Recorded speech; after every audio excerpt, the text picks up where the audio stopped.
श्री स्वामी समर्थ यांचे 8 गुरुवार व्रत कसे पाळायचे सोप्या पद्धतीने। 1. व्रताची सुरुवात कोणत्याही शुभ गुरुवारी व्रत सुरू करा।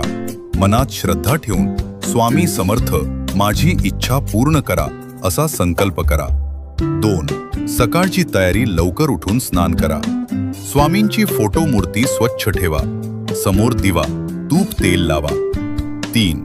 पूजा विधी फूल अक्षता अगरबत्ती अर्पण करा। ओम श्री स्वामी समर्थाय नमः हा मंत्र 108 वेळा जपा।